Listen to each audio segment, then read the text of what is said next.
जो बीबीसी, जो गार्डियन, जो वॉशिंगटन पोस्ट, जो न्यूयॉर्क टाइम्स 2014 में जिन्होंने लिखा था कि top 5 fragile economies of the world जिसमें इंडिया आता था, वो आज 10 साल बाद लिखने पे मजबूर हैं कि world fastest growing economy India बिल्कुल, बिल्कुल। And the most stable. एक चीज नहीं होती, अभी मैंने आपको देखे डिप्लोमेटिकली, अब जैसे सुषमा स्वराज थी पहले 5 साल में, तो जी। उन्होंने क्या किया कि सुषमा स्वराज के अंदर एस जयशंकर थे, एमजे अकबर थे। एमजे अकबर को बोला कि तुम ओआईसी को संभालो और एस जयशंकर संभालेंगे आपके वेस्टर्न वर्ल्ड को। और आज आप रिजल्ट देखें उस मेहनत का, जो मेहनत एस जयशंकर ने एज फॉरेन सेक्रेटरी करी थी, एमजे अकबर ने एज डेप्यूटी करी, सुषमा स्वराज ने एज फॉरेन मिनिस्टर जो मेहनत करी थी पहले 5 साल में, उसका फल आज इंडिया खा रहा है ना। इंडिया अगर नेटो जैसा कुछ बना लेगा तो फिर इंडिया सुपर पावर की रेस में आ जाएगा ना। इंडिया को सुपर पावर नहीं बनना, इंडिया को विश्व गुरु बनना है। बहुत बड़ा फर्क है इन दो चीजों के बीच में, सुपर पावर और विश्व गुरु।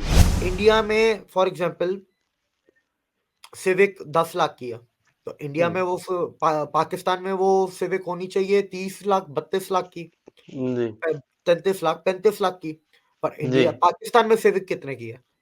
90 लाख के आसपास, पाकिस्तान 90 96 लाख लाख, के बिल्कुल। आसपास, हुँ, नब्बे हुँ। 90 लाख के आसपास है। हेलो एंड वेलकम फ्रेंड, मैं हूं मुजफ्फर चौधरी और आप देख रहे हैं हमारा यूट्यूब चैनल परफेक्ट रिएक्शन। दोस्तों, इस वक्त हमारे साथ मौजूद हैं दिव्य कुमार सर। किसी तारुफ के मोहताज नहीं है। हम इनको अपने शो में वेलकम कहते हैं। तो नमस्कार sir, welcome to the show. अच्छा सर, थैंक यू, मुझे बुलाने के लिए शुक्रिया। दिव्य भाई, आज हम आपसे जानेंगे कि इंडिया का एक जो स्ट्रेटेजिक आउटलुक है उसके अंदर बहुत ज्यादा तब्दीली आई है। पिछले अगर 10 साल की बात की जाए तो 10 साल पहले का इंडिया और आज का इंडिया में बहुत ज्यादा फर्क है। आज इंडिया एक विश्व गुरु और वर्ल्ड लीडर के तौर पर उभर के आया है। तो हम आपसे ये जानेंगे कि किस तरीके से भारत ने अपनी जो पॉलिसीज के अंदर जो है वो तब्दीलियां लाई और कौन कौन से ऐसे इकदाम थे कि जिसकी वजह से सिर्फ इस खित्ते के अंदर ही नहीं बल्कि पूरी दुनिया के अंदर अब भारत का जो मकाम है और जो एक मैं समझता हूं कि एक आउटलुक है उसके अंदर बहुत सारी तब्दीलियां आई हैं और बहुत ज्यादा इन्फ्लुएंस देखा जा रहा है।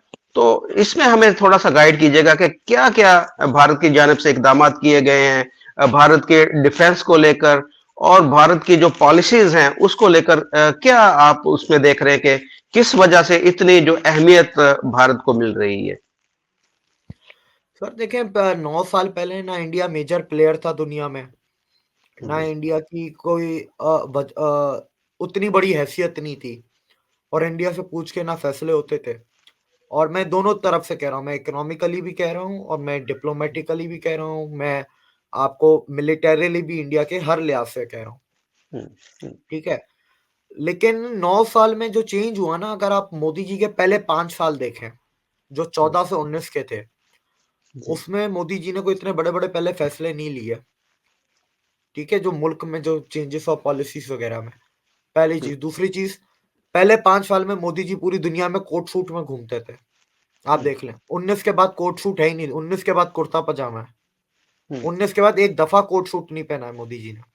क्योंकि आप पहले क्या होता है ना कि देखें, बिजनेस जो मीटिंग होती है, जी, ठीक है, तो आप पहली मीटिंग में तो पूरा तैयार होके जाते हो ना।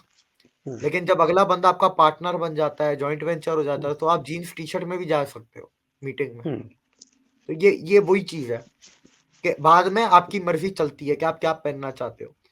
ठीक है, और मोदी जी ने सबसे ज्यादा टूर भी अपने पहले 5 साल में ही किए हैं। मतलब पहले 5 साल में जितने टूर किए हैं उतने तो दूसरे 5 साल में भी नहीं किए, उसके आधे भी नहीं किए। तो आप इस चीज का फर्क है। अब देखिए, जब टूर होते हैं, दोस्तियां बनाई जाती हैं, पर्सनल रिलेशन, पर्सनल लेवल पे जो दोस्तियां होती हैं हेड ऑफ द स्टेट्स के साथ, कहीं ना कहीं वो दोस्तियां फिर आपकी जो बायलैटरल डिप्लोमेटिक एंगेजमेंट्स होती हैं, कहीं ना कहीं उन दोस्तियों का उधर आपको असरात नजर आते हैं, पॉजिटिव असरात। जाहिर सी बात है, दोस्ती होगी तो नजर आएंगे। आपने एक इंडिया का नया विजन दुनिया को जाके दिखाया, नया आउटलुक जाके दिखाया। इसमें देखें बहुत सारी चीजें हैं, जैसे फॉर एग्जाम्पल मोदी जी ने जो पहली चीज शुरू की कि जब भी वो जाते थे कहीं पे, तो वो वहां पर अपने डायस्पोरा से मिलते थे। तो डायस्पोरा से मिलना जो है ना, देखें उसकी बहुत सारी चीजें। पहली चीज, आप डायस्पोरा को दोबारा वापस बुलाते हो। डायस्पोरा से इन्वेस्टमेंट भी करवाना चाहते हो, डायस्पोरा को आप एक विश्वास देना चाहते हो कि इंडिया बदल रहा है, और साथ ही साथ वो जिस मुल्क में डायस्पोरा है उस मुल्क में भी बताना चाहते हो कि इस मुल्क में हम इंडियंस की क्या ताकत है।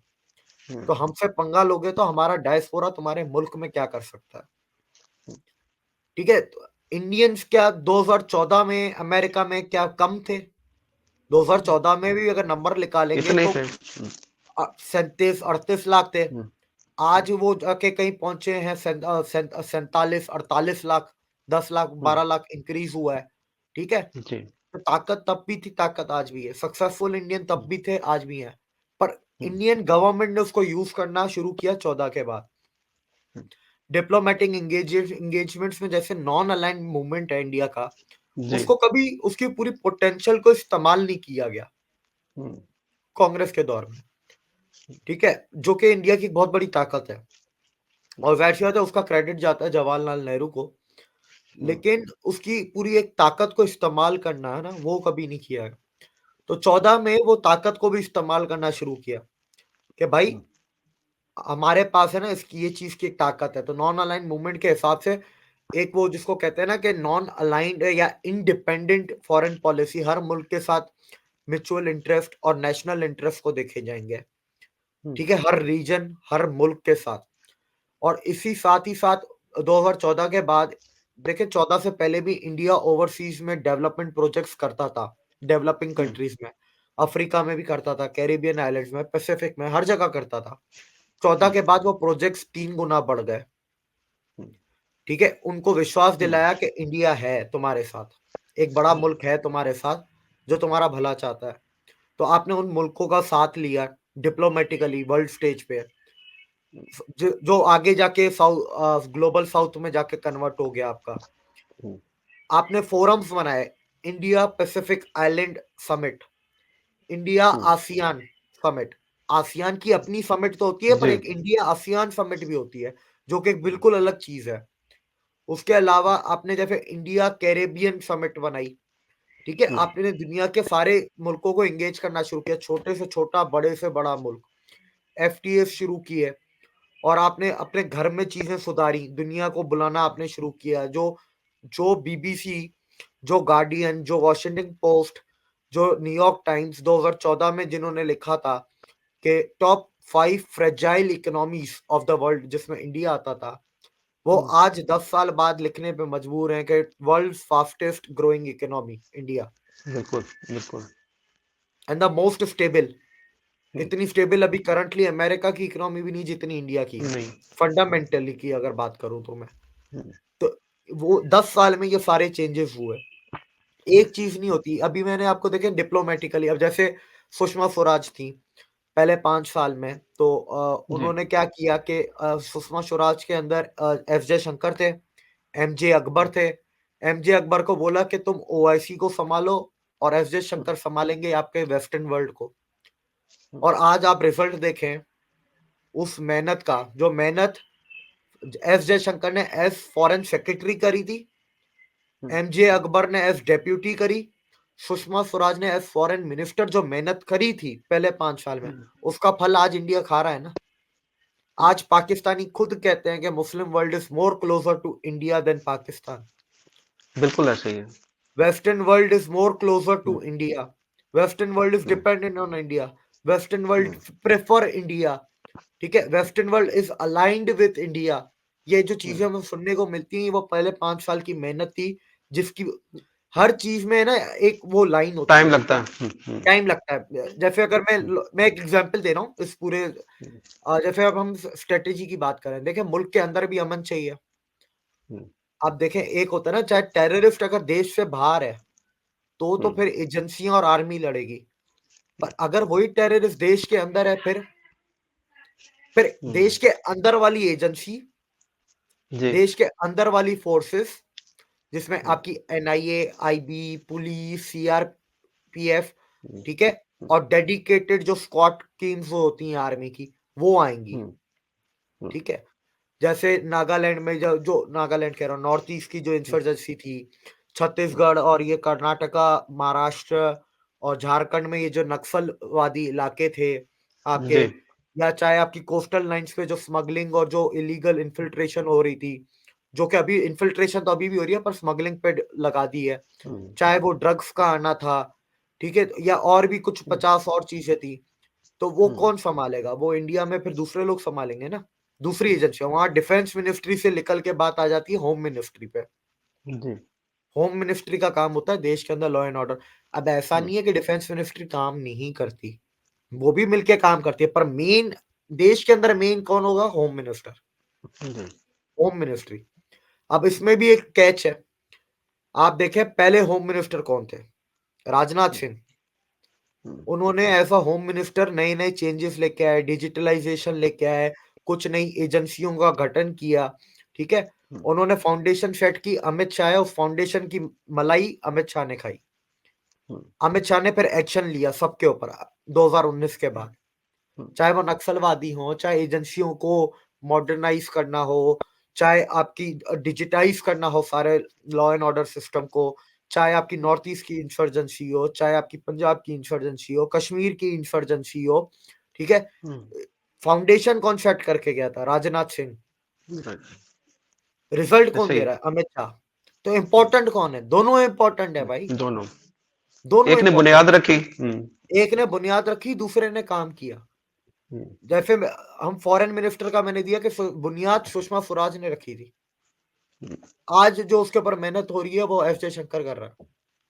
इसी तरीके से अगर आप डिफेंस मिनिस्ट्री में आ जाए, बुनियाद किसने रखी थी? इंडिया की डिफेंस इंडस्ट्री की लोकल प्रोडक्शन को, ठीक है, मिडिल मैन को कट करना, और फॉरेन कॉन्ट्रैक्ट्स के ऊपर सख्ती करना, मॉडर्नाइजेशन करना, ज्यादा से ज्यादा प्रोक्योरमेंट करना, लेटेस्ट से लेटेस्ट चीजें खरीदना।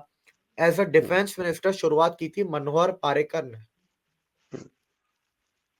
उन्होंने गंदगी साफ की थी डिफेंस मिनिस्ट्री की, ऑर्डिनेंस फैक्ट्रीज की, ठीक है। उन्होंने प्रोटोकॉल्स और जो ये आपके होते हैं ना रेड टेपिज्म, इनको खत्म किया था, जो फजूल के थे, जो आज के वक्त के हिसाब से बहुत पुराने थे।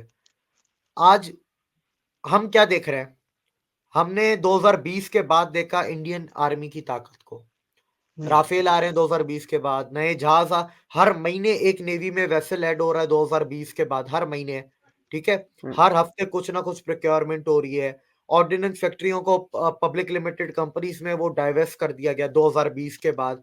हर चीज 2020 के बाद हो रही है। किसने किया? राजनाथ सिंह ने। पर राजनाथ सिंह ने वो सब किया, कैसे कर पाए? क्योंकि उसकी फाउंडेशन मनोहर पारेकर ने रखी थी 14 से 19 सही। में। तो 19 के बाद जब डिफेंस मिनिस्टर राजनाथ सिंह बने तो उन्होंने फिर ये काम सारे कैरी फॉरवर्ड किए। तो इंडिया में हर चीज का ए, बी और सी है।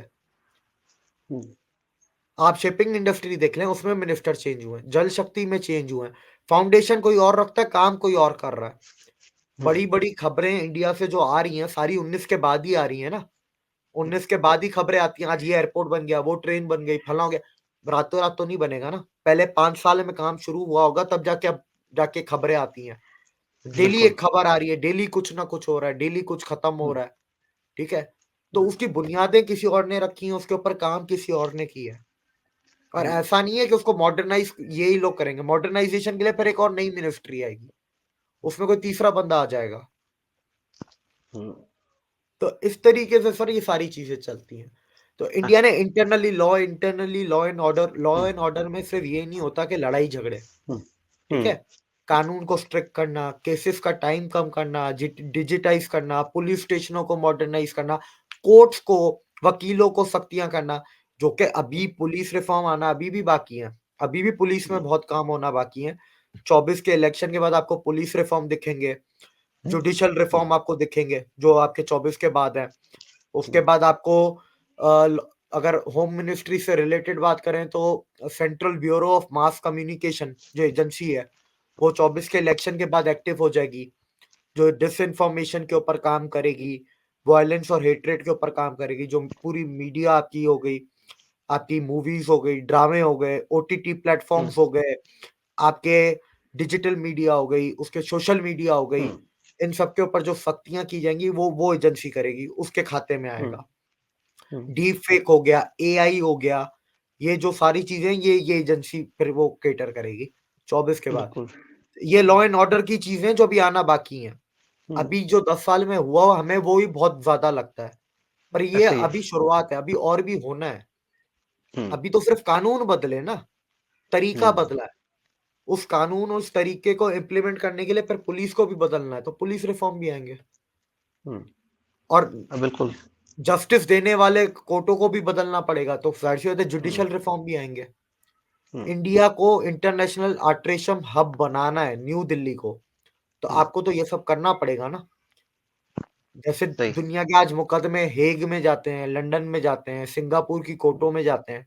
अगर आप चाहते हो कि 8 साल बाद दुनिया के मसले न्यू दिल्ली की कोर्टों में हम्म, हल हो, तो फिर आपको कोर्टों को फिर वो आज के ज़माने के हिसाब से लेके चलना पड़ेगा ना। हम्म, कानून को भी, पुलिस को भी, वकीलों को भी, हम्म, टेक्नोलॉजी को भी, हर चीज़। एक चीज़ नहीं। सही।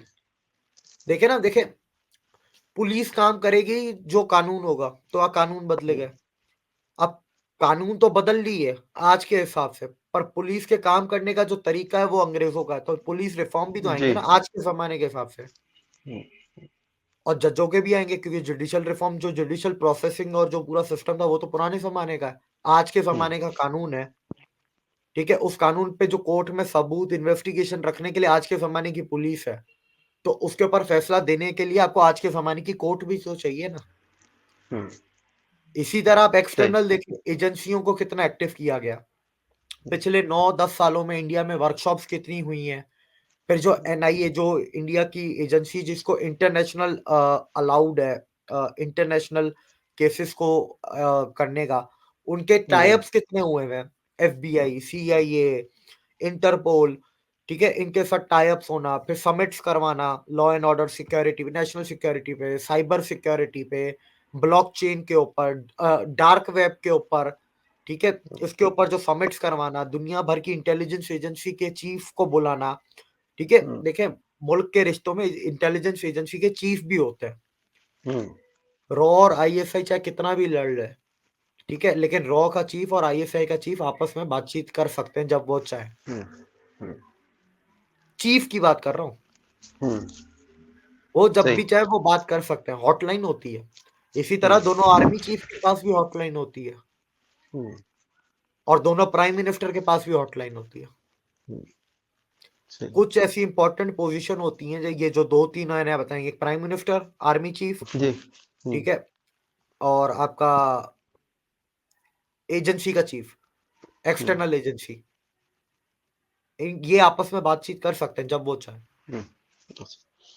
अच्छा देविक भाई, मैं यहाँ पर कुछ एज ए पाकिस्तानी, मैं अगर जब भारत को देखता हूँ तो मैं ये देखता हूँ कि भारत के अंदर बहुत ज्यादा डेवलपमेंट हो रही है। जिस तरीके से वहां पर इंफ्रास्ट्रक्चर के अंदर काम हुआ है, रोड्स बहुत ज्यादा बनी है, मेट्रोज, वंदे भारत ट्रेन देखे कितनी बन गई है।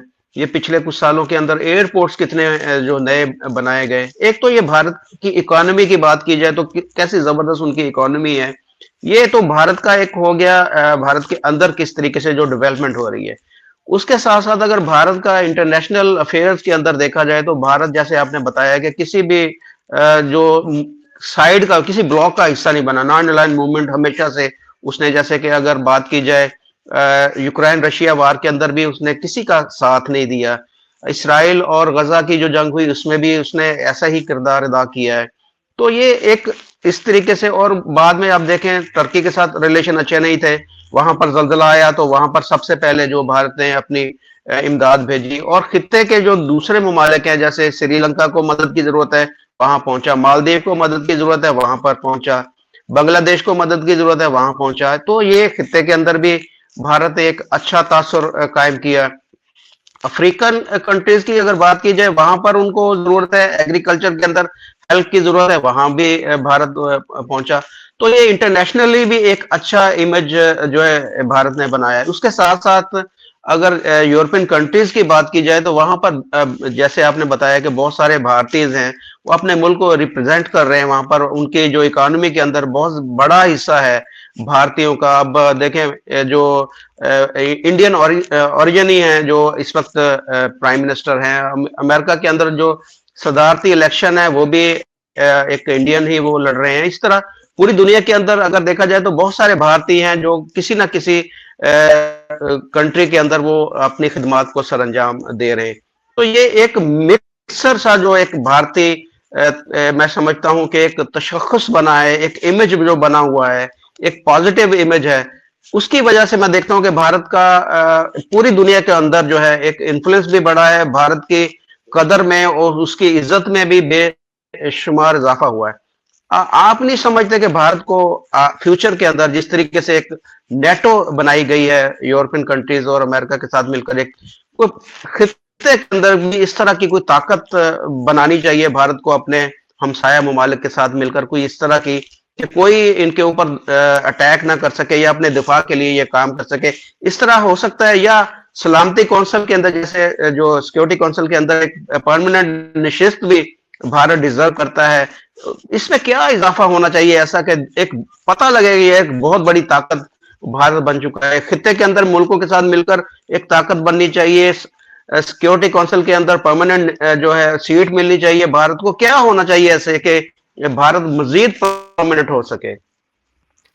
मेरे हिसाब से देखें, हर चीज के पीछे का जो वजह होती है इकोनॉमी होती है। इकोनॉमी से ही मॉडर्नाइजेशन होती है, आर्मी, मिलिट्री, एयरफोर्स, नेवी की। इकोनॉमी से एजेंसियां चलती हैं, इकोनॉमी से ही लॉ एंड ऑर्डर संभलता है, इकोनॉमी से ही पैसे आते हैं, इकोनॉमी से ही दुनिया आपके पीछे आती है। हर चीज का इकोनॉमी जवाब होता है, या फाउंडेशन जैसे कह लें। ठीक है, तो वो इकोनॉमी होती है, पहली चीज। दूसरी चीज, इंडिया अगर नेटो जैसा कुछ बना लेगा तो फिर इंडिया सुपर पावर की रेस में आ जाएगा ना। इंडिया को सुपर पावर नहीं बनना, इंडिया को विश्व गुरु बनना है। बहुत बड़ा फर्क है इन दो चीजों के बीच में, सुपर पावर और विश्व गुरु में। तो वो कभी भी नहीं करना चाहिए, वो करना भी नहीं चाहता, इंडिया ऐसा कुछ करना भी नहीं चाहता। बात रही यूनाइटेड नेशन सिक्योरिटी काउंसिल में परमानेंट सीट, जब देनी चाहिए थी तब दी नहीं। अब क्या है ना, अंदर ही अंदर इंडिया भी नहीं चाहता कि ले हमें मिले, पर ये कि अब इंडिया डिजर्व करता है। अब वो यूनाइटेड नेशन सिक्योरिटी काउंसिल जितना डिले करेंगे इंडिया को सीट देने के लिए, उतना ही इररेलेवेंट होते जा रहे हैं, उतने ही इररेलेवेंट हो रहे हैं ना वो अपने आप बिल्कुल ही। हो रहे हैं। 2 साल ज्यादा से ज्यादा हद मान लो, 3 साल अगर और नहीं दी सीट इंडिया को, फॉर एग्जाम्पल 3 साल और खींच लिया इंडिया को, इंडिया तो बोल रहा है, दुनिया बोल रही है और दिख भी रहा है। ठीक है, इकोनॉमी, पॉपुलेशन, ये वो फला ढमका हर चीज पूरी हो रही है। नहीं देंगे तो वो उनका नुकसान है, इंडिया का नुकसान नहीं है। इंडिया ग्लोबल साउथ का लीडर बन चुका है। यूनाइटेड नेशन में 196 मुल्क हैं, ग्लोबल साउथ में 120 मुल्क हैं। ठीक है, तो इंडिया को पैरेलल ऑर्गेनाइजेशन खड़ी करने में टाइम भी नहीं लगेगा। और एक चीज जो मैं हमेशा कहता हूं, 2026 है ना, वो बड़ा क्रूशल है। 2026 के बाद है ना, आप एक इंडिया की एक नई ग्रोथ, एक नई स्पीड देखेंगे। क्योंकि अभी 2026 तक इंडिया क्या कर रहा है, जरूरत की चीजें पूरी कर रहा है ना। जरूरत के एयरपोर्ट, जरूरत की ट्रेनें, ठीक है, जरूरत की मिलिट्री को एक्विजिशंस जो करनी है, ठीक है, रोड और घर बनाना, गैस सिलेंडर और पानी पहुंचाना, इंटरनेट पहुंचाना, जगह जगह पे बिजली पहुंचाना, जरूरत की चीजें हो रही हैं सारी। हॉस्पिटल बनाना, यूनिवर्सिटियां बनाना। 26 के बाद जब 26 में ये चीजें अचीव हो जाएंगी ना पूरे देश में, फिर देश जब ये अचीव हो जाएंगी, फिर देश किस पे काम करेगा? फ्यूचर के ऊपर, मॉडर्नाइजेशन के ऊपर, R&D के ऊपर खर्च करेगा। ठीक है, वो ज्यादा से ज्यादा, और फिर क्या है, वो जरूरत से ज्यादा चीजें, जो जरूरत से आगे की चीजें हैं फ्यूचर की, उस पे अपना जहन लगाएगा। लोग कहते हैं कि देखो अमेरिका को देखो, अमेरिका R&D में इतना पैसा लगाता तो अमेरिका यहां तक पहुंच गया। ठीक है, ये वही जाहिल लोग हैं जो ये नहीं देखते कि अमेरिका ने डारपा बनाया। ठीक है, अमेरिका ने अपना नासा बनाया, या अमेरिका के जो दूसरे जो ऑर्गेनाइजेशंस हैं, वो सारी की सारी जो एजेंसियां, ये XYZ जो कुछ भी बनाया, ज्यादातर जो बना है ना अमेरिका का, वो 1945 के बाद बना है। और 1945 में अमेरिका सुपर पावर बना था। 1945 में अमेरिका दुनिया की सबसे बड़ी ताकत थी, मिलिटरीली और इकोनॉमिकली। ठीक है, अमेरिका ने भी 1945 से पहले नहीं किया था। जी। तो अब ये वो जाहिल लोग एक्सपेक्ट करते हैं कि एक 5वें नंबर की इकोनॉमी जिसकी आधी दुनिया दुश्मन है, आज के वक्त में चाइना, पाकिस्तान, फ्यूचर में अमेरिका इसका दुश्मन होगा, और उनसे लड़ते हुए, और घर के भेदी अलग है, उनसे लड़ते हुए ये लोग चाहते हैं कि आरएनडी भी हो उस लेवल की जिस लेवल की अमेरिका करता है। आरएनडी तो आज भी हो रही है ना, और जी। आरएनडी में दुनिया अभी भी, इंडिया मेरे ख्याल से 5वें या 6ठे नंबर पे आता है दुनिया में। तो इतना कोई बुरा नंबर भी नहीं है, ऐसा भी नहीं है कि कोई 20वें 25वें नंबर पे आ रहा है, 5वें 6ठे पे ही आता है वो इंडिया आरएनडी के इस मामले में भी। पर ये 5वें नंबर की इकोनॉमी से चाहते हैं कि वो पहले नंबर की आरएनडी एक्सपेक्ट करते हैं ये। और फिर मैं एक आरएनडी का दे रहा हूँ मिसाल, आप और को ले लें, जैसे अगर अमेरिका का डारपा है, या अमेरिका की दूसरी जो इंस्टीट्यूशंस हैं, या फॉर एग्जांपल प्राइवेट कंपनी है। मैं आज पूछता हूँ 1945 में अमेरिका के पास कितनी एमएनसीज थी, मल्टीनेशनल कंपनीज, या बहुत अमेरिका कम के होंगी। ब्रांड्स पूरी दुनिया में कितना डोमिनेट करते थे, या फाइनेंशियल सिस्टम्स कितना डोमिनेट। आज हम कहते हैं ना अमेरिका के हाथ में दुनिया के इंस्टीट्यूशंस हैं, तो वो इंस्टीट्यूशन 45 के बाद आए हैं। मुझे एक चीज तो बता दो जो अमेरिका के पास 45 से पहले थी, ताकत थी, पैसा था। पर ये जो होता है ना कि अंधाधुंध ताकत जो अमेरिका के पास आई हुई है, वो 45 के बाद आई है। वर्ल्ड वॉर टू जीतने के बाद, अपने आप को दुनिया का सोल सुपर पावर बनने के बाद, दुनिया में सारे कॉलोनाइजर्स को तबाह करने के बाद, नंबर 1 बनने के बाद। और ये चाहते हैं कि इंडिया में फेसबुक हो, व्हाट्सएप हो, इंस्टाग्राम हो, इंडिया में अमेजोन वेब सर्विसेज जैसा डेटा सेंटर का जाल हो, ठीक है, इंडिया में डारपा की जितना एडवांस आरएनडी आपका वो इंस्टीट्यूशन हो, उतना ही पैसा डारपा के पास, जितना पैसा नासा के पास, जितना पैसा जाता है, उतना ही डीआरडीओ, बहेल, एचएएल, बीएआरसी, इनके पास जाए, इसरो के पास जाए, ठीक है। और इकोनॉमी 5वें नंबर की है, और उधर पहले नंबर की। ये तजाद आपको दिखता है लोगों लोगों में, वही कि मैं हर बार जो कहता हूँ ना, लोगों को बहुत बुरा लग जाता है, आवाम होती है बेवकूफ, तो ये वही बेवकूफ आवाम है। कितने साल लगेंगे और हमें? सर ज्यादा नहीं लग रहे, आप सिर्फ इंडिया तीसरे नंबर पे आ जाए बस। हम्म। तीसरे नंबर पे मैं कह रहा हूँ ना, 26 तक इंडिया के ये कम से कम ये मसले तो खत्म हो गए कि यार हम्म। गरीबों को घर देना है, खाना देना है, पानी पहुंचाना है, बिजली पहुंचानी है, गैस पहुंचानी है, इंटरनेट पहुंचाना है। ये मसले 26 के बाद नहीं होने इंडिया में। हम्म। 26 के बाद इंडिया दूसरी चीजों पे देखेगा, वो फ्यूचरिस्टिक चीजों पे देखेगा, वो डेवलप, वो आरएनडी की तरफ देखेगा, वो अपने मुल्क को डेवलप कंट्री की तरफ ले जाने के लिए देखेगा। हम्म। आप सही। 26 अमेरिका में 1945 में अमेरिका में है ना, पूरे मुल्क में ये फ्यूचर की चीजों पे देखना शुरू कर दिया था, उनकी आवाम ने हम्म। भी, उनकी गवर्नमेंट ने भी। वो हम्म। पहले नंबर की इकोनॉमी थी, तब जाके देखना शुरू किया। हम्म। मैं इतना कह रहा हूं कि इंडिया को सिर्फ तीसरे नंबर पे आने दो, दैट्स इट। तो जो एक 100 साल के बाद का 2047 का एक टारगेट रखा गया है मोदी जी की तरफ से, उस वक्त तक तो मेरे ख्याल में ये सारे जो टारगेट है वो अचीव हो चुके होंगे। देखिए इंडिया, देखिए डेवलप इकोनॉमी या डेवलप कंट्री के बहुत सारे पैरामीटर हैं।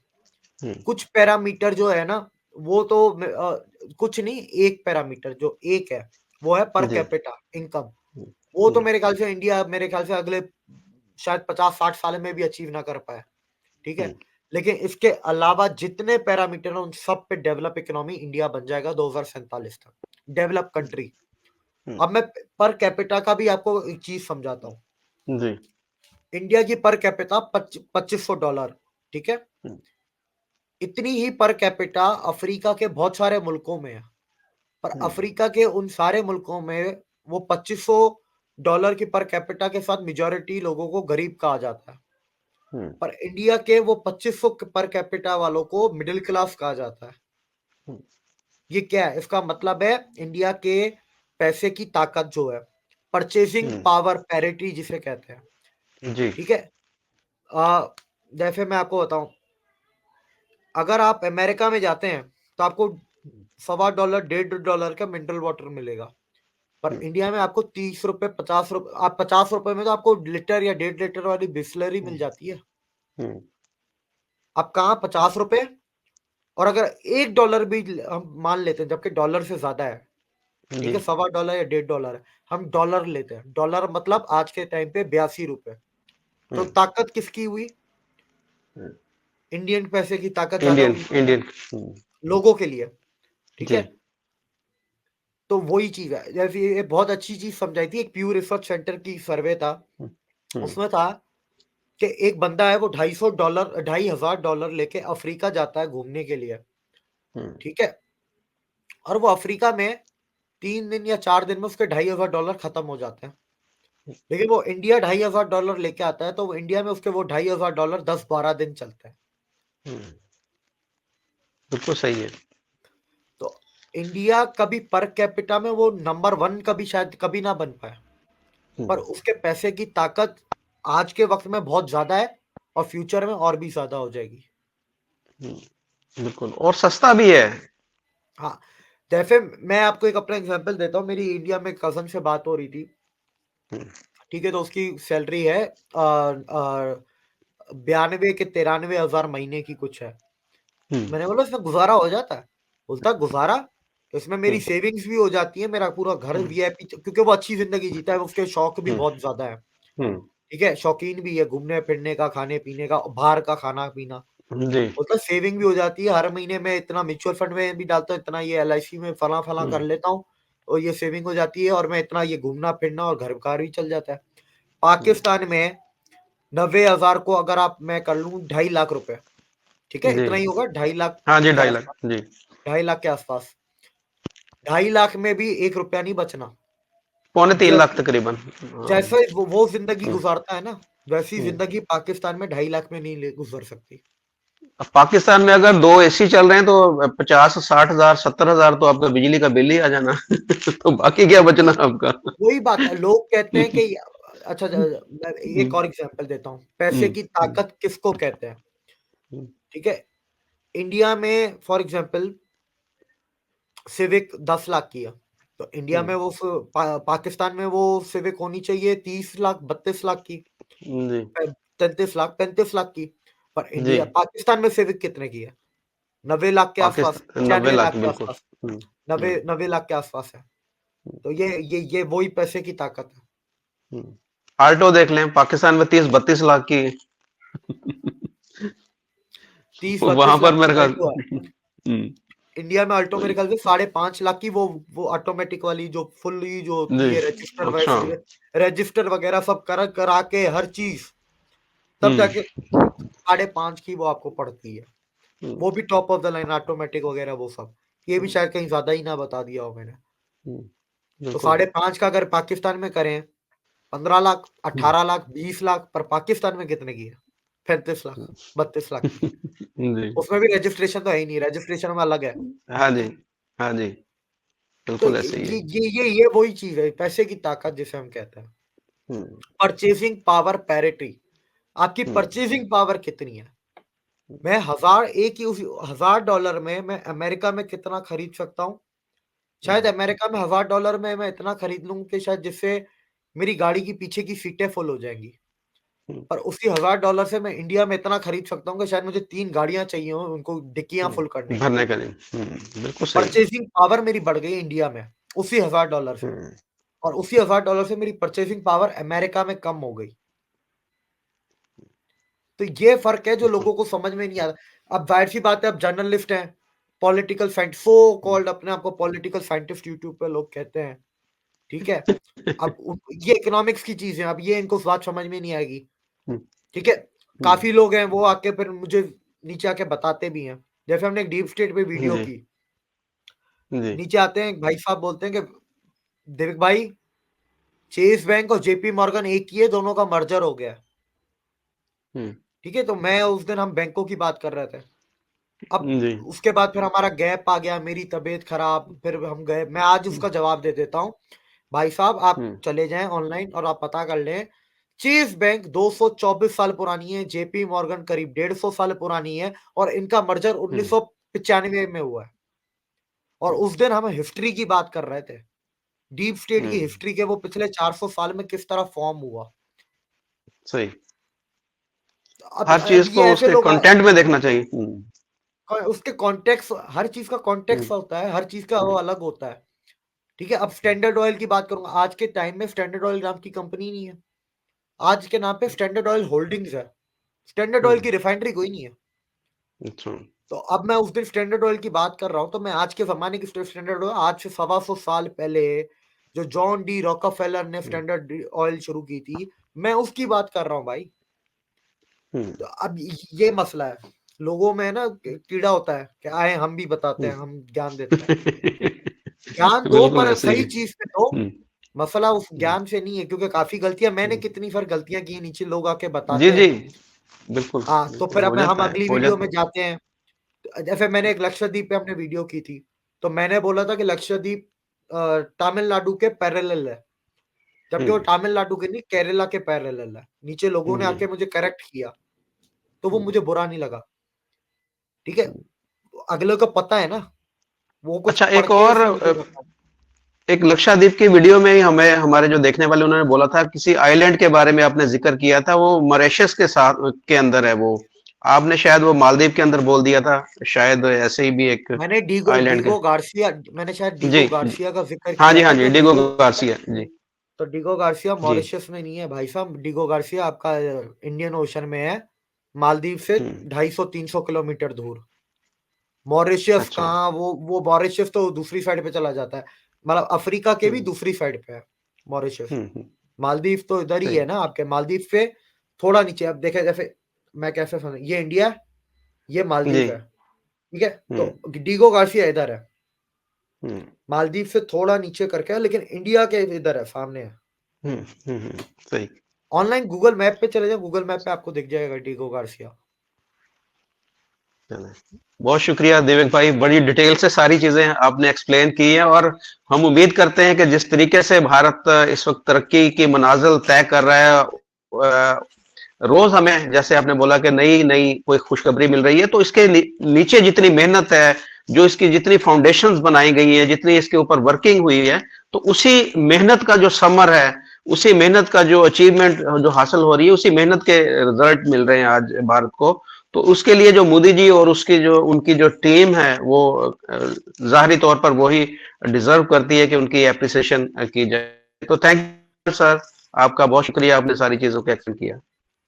जी थैंक यू, बहुत शुक्रिया। Thank you.